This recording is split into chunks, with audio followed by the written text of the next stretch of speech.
أعوذ بالله من الشيطان الرجيم بسم الله الرحمن الرحيم قد أفلح من زكاها وقد خاب من دساها سورة الشمس আল্লাহ রাব্বুল আলামিন সূরা শামসে 60টি বস্তুর কসম খেয়েছে।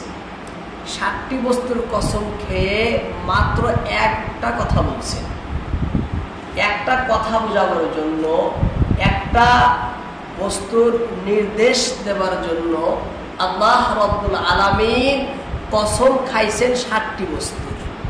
চিন্তার কথাটা তাহলে, আল্লাহ কথা বলবেন একটা, কিন্তু কসম খাইলে 60টি বস্তুর।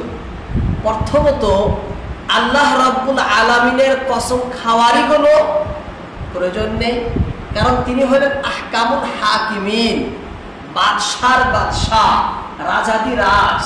তিনি যেটা বলবেন সেটা মানতে তার বান্দাগণ বাধ্য। কসম খেয়ে কথার ভিতরে জোর কেন দিলেন? আল্লাহ পাক বুঝাইতে চান বান্দাকে জোর দিয়ে, যাতে বান্দা তবুও বান্দা মেনে নেয়, বুঝে যায়, তবুও বান্দা যাতে সেই কথাটাকে গুরুত্ব দেয়, সেই কথার প্রতি যাতে আমল করে। এই জন্য আল্লাহ তাআলা বারবার কসম খেয়ে সেই কথা মানুষকে বলবেন। সে কথা কি আসবে? প্রথম কসম খাইলেন সূর্যের এবং সেই সূর্যের কিরণের। আল্লাহ বলছেন ওয়াশ-শামসি ওয়াজুহাহা, শপথ সূর্যের ও তার বিস্তৃত রোদের শপথ। ওয়াশ-শামসি ওয়াজুহাহা, শামস মানে সূর্য, সূর্যের শপথ। ওয়াজুহাহা বা সেই সূর্যের কিরণের শপথ। আল্লাহ রাব্বুল আলামিন মানব জাতিকে, মানবকে বানাইছেন শরীর এবং আত্মা দিয়ে। এই মানুষের ভিতরে শরীরও আছে এবং আত্মাও আছে। শরীর এবং আত্মার সমন্বয়ে গঠিত জীবকেই বলা হয় মানুষ। মানুষের তারিফ করছি না, আমি সংজ্ঞা বয়ন করছি না। মানুষের ভিতরে শরীরও আছে, আত্মাও আছে। আর এই মানুষের এই শরীরের ভিতরে শারীরিক জীবন আছে এবং আত্মিক জীবন আছে। শরীরও জিন্দা থাকে, ঠিক এভাবে আত্মাও জিন্দা থাকে। শরীরও যেমন মরে যায়, আত্মাও তেমন মরে যায়। তাহলে মানুষের এক জীবনে দুটা জীবন থাকে। একটা হলো শারীরিক জীবন, এই হাত পা চোখ কান এগুলো রয়েছে, এগুলো কাজ করে। প্রথম মতো কাজ করবে যতক্ষণ পর্যন্ত রূহ থাকবে। রূহ যখন চলে যায় তখন এই সব কাজ করা বন্ধ করে দেয়। তাহলে এই শরীরও কি করে? তার ভিতরে জীবন আছে, সেও কাজ করে। ঠিক এভাবে কাল্ব যে আছে, কল্ব কিন্তু রূহ না, বেলেগ একটা অঙ্গ, শরীরেরই আলাদা একটা অঙ্গ। কালবুন, কাল্ব আত্মা, দিল, হৃদয়, অন্তঃকরণ, এরও একটা জীবন আছে। শরীরের যেমন জীবন আছে, এরও কি আছে? জীবন আছে।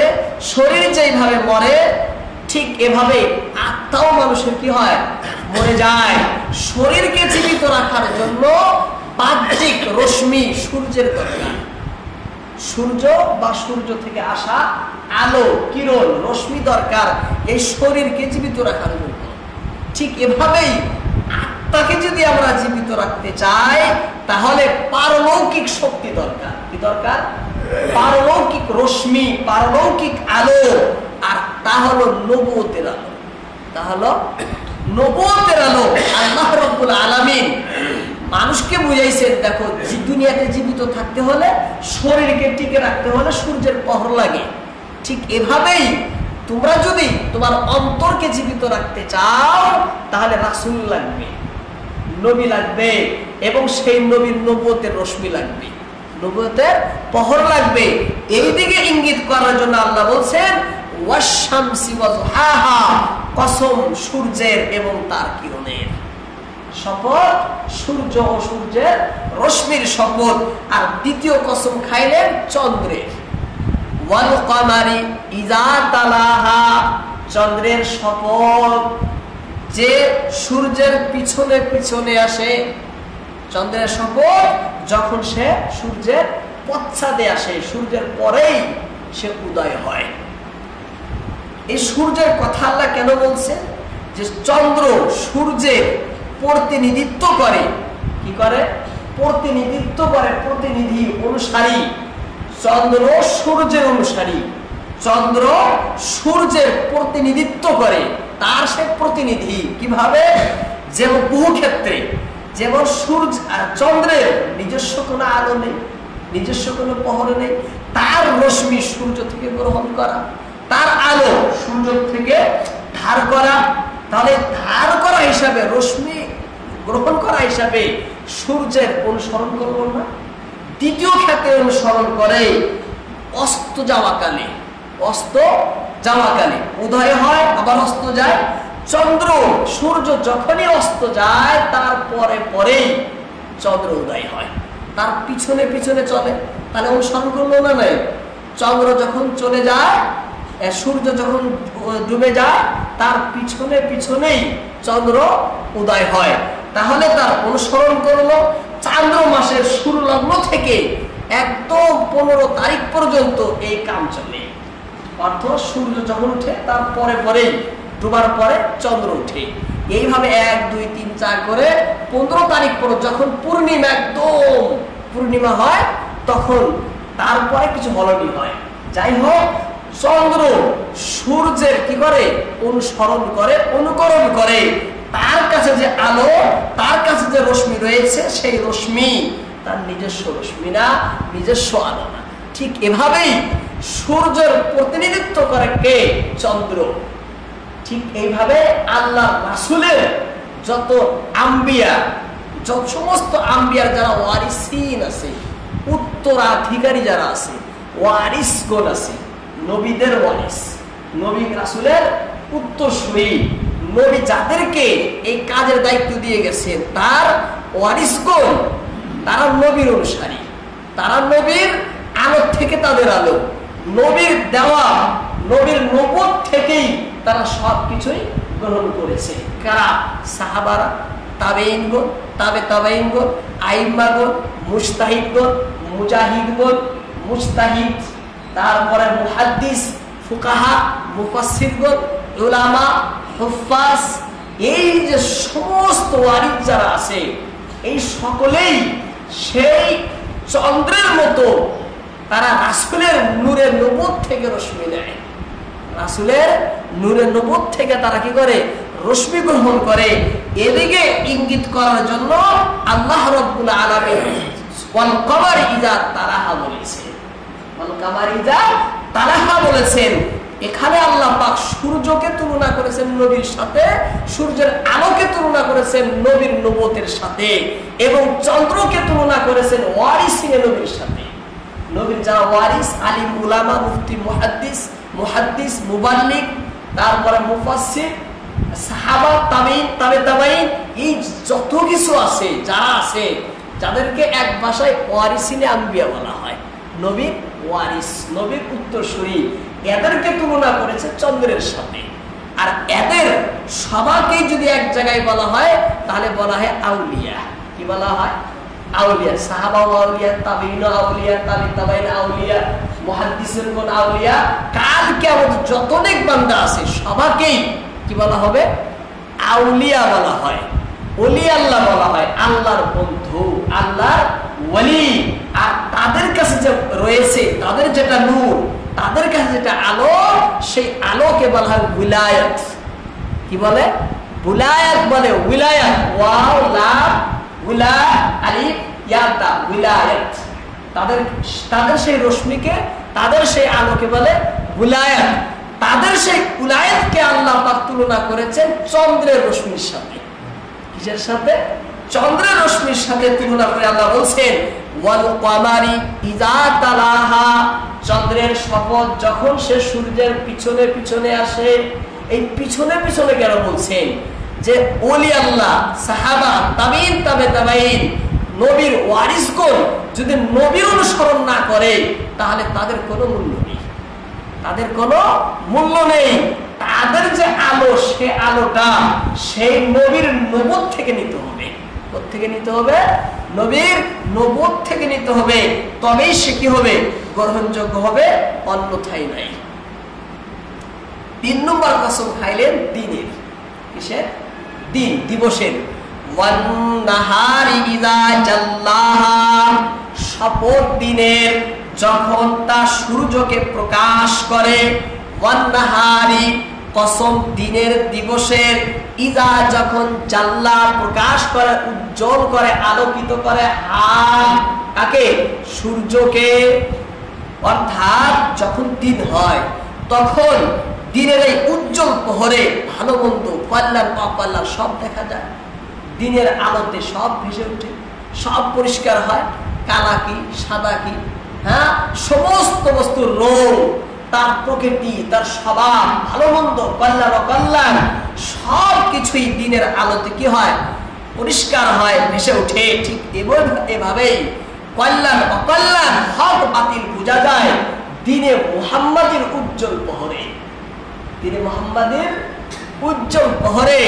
এখানে আল্লাহ পাক ওয়ান নাহারি ইযা জাল্লাহাকে তুলনা করেছেন দিনে মুহাম্মাদিকে, ইসলাম ধর্মকে। দিনে মুহাম্মাদি সাল্লাল্লাহু আলাইহি ওয়াসাল্লাম এই দিনের আলোতে, দিনের প্রহরে হক কি না হক কি, ন্যায় কি অন্যায় কি, ভালো কি মন্দ কি, একদম পরিষ্কার হয়ে যায়। যেমন দিনের মধ্যে সব পরিষ্কার হয়, ঠিক এভাবেই রাসূলের দিনের দ্বারাই সব কি হয়? পরিষ্কার হয়। সে রাসূলের দিন, দিনে মুহাম্মাদিকে তুলনা করেছে দিনের সাথে। তুলনা করে আল্লাহ বলছেন ওয়ান নাহারি ইযা জাল্লাহা, দিনের শপথ যখন দিন সূর্যকে আলোকিত করে। যখন দিন সূর্যকে আলোকিত করে। দিন সূর্যকে আলোকিত করে না সূর্য দিনকে আলোকিত করে?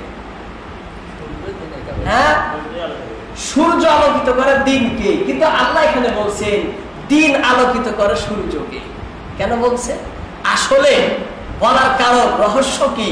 তাফসীরে আজিজিতে শাহ আব্দুল আজিজ মুহাদ্দিস দেহলভী রাহমাতুল্লাহ আলাইহি বলেন, কেউ কেউ এই কথার ভিন্ন তাফসীর করেছে।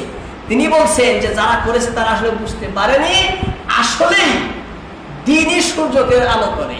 কিভাবে? সূর্য যে আলো, সূর্য যে প্রহর, এটা আমরা বুঝি দিন দেখেই তো। হ্যাঁ, দিন দেখেই তো আমরা সূর্যের আলোকে নির্ধারণ করি। দিন দেখেই তো সূর্যের আলো যে আছে এটা পরিচয় পাই কার দ্বারায়? এই দিন দেখেই তো।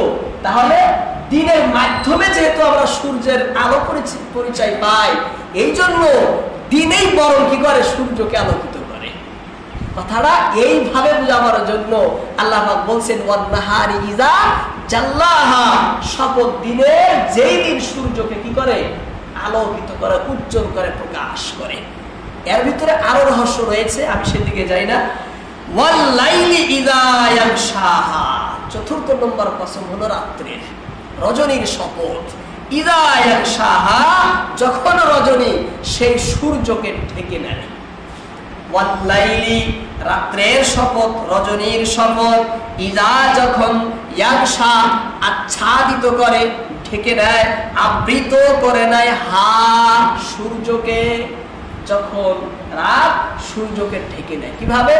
যখন রাত হয়, গভীর, যত গভীর রাত হবে তত সূর্যের আলো বোঝা যাবে না। সূর্যের আলো রাত্রের কারণে ঢেকে যায় না?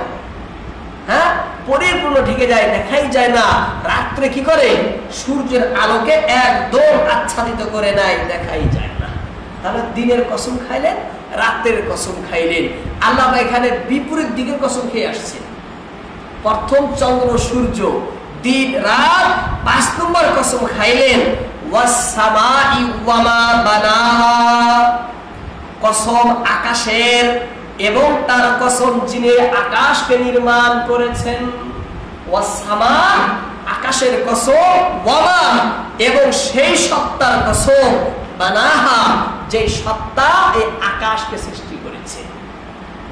যে সত্তা এই আকাশকে সৃজন করেছেন তার কসম। 6 নম্বরে কসম খাইলেন জমিনের। আকাশ, জমিন, আকাশ পাতাল, আসমান, জমিন। ওয়াল আরদি ওয়া মা তাহাহা, কসম জমিনের, কসম এই ভূপৃষ্ঠের, ওয়া মা তাহাহা এবং সেই সত্তারও কসম যিনি এই জমিনকে বিস্তৃত করেছেন, যিনি এই জমিনকে একদম বিছিয়ে দিয়েছেন, পরিব্যাপ্ত করেছেন, বিস্তার ও বিস্তৃত করেছেন, সেই মহান সত্তার কসম। ওয়াল আরদি ওয়া মা তাহাহা, কয়টা কসম হয়ে গেল? 6টা। এই 6টা কসম খেয়ে আল্লাহ পাক যেহেতু মেসেজ দিবেন মানুষকে, বুঝাবেন মানুষকে, নসিহত করবেন মানুষকে, উপদেশ দিবেন মানব জাতিকে, এই জন্য আল্লাহ তাআলা কসম খাইলেন মানুষের নফসের, মানুষের প্রাণের বা মানুষেরই।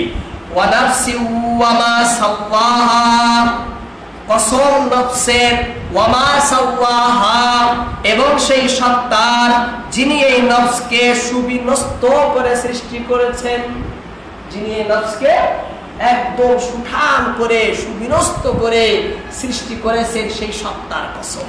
ওয়া নাফসুন, এই নাফসুন দ্বারা উদ্দেশ্য কি? তাফসীরের ভিতরে কয়েকটি কথা উল্লেখ করেছে যে নাফসুন মানে গোটা মানুষ, ওয়া নাফস মানে মানব জাতির কসম, মানব গোটা মানব জাতির কসম। ওয়া নাফসি ওয়া মা সাওয়াহা, গোটা মানব জাতির কসম, পরিপূর্ণ মানুষের কসম। ওয়া মা সাওয়াহা এবং সেই সত্তার কসম যিনি এই মানুষকে সুঠাম করে সৃষ্টি করেছেন, যিনি এই মানুষকে একদম সুন্দর মনোরমা সুঠাম সুগরী সাবলীল করে মানব জাতিকে আল্লাহ বানাইছেন। চোখ যেখানে লাগে, হাত যেখানে লাগে, যেইভাবে বানান লাগে ঠিক ঠিক করে বানাইছেন, সেই সত্তার কসম। দ্বিতীয়, নাফসুন মানে মানুষের যে প্রাণ আত্মা আছে, সেই আত্মার কসম। ওয়া নাফসি ওয়া মা সাওয়াহা, শপথ মানব, শপথ প্রাণের এবং তার যিনি তা সুবিন্যস্ত করেছেন। আর নফসুন মানে মানুষের ভিতরে যে নফস থাকে, প্রবৃত্তি বলে, সেই প্রবৃত্তির শপথ। ওয়া নাফসি ওয়া মা সাওয়াহা, নফসের শপথ, মানুষের প্রবৃত্তির শপথ।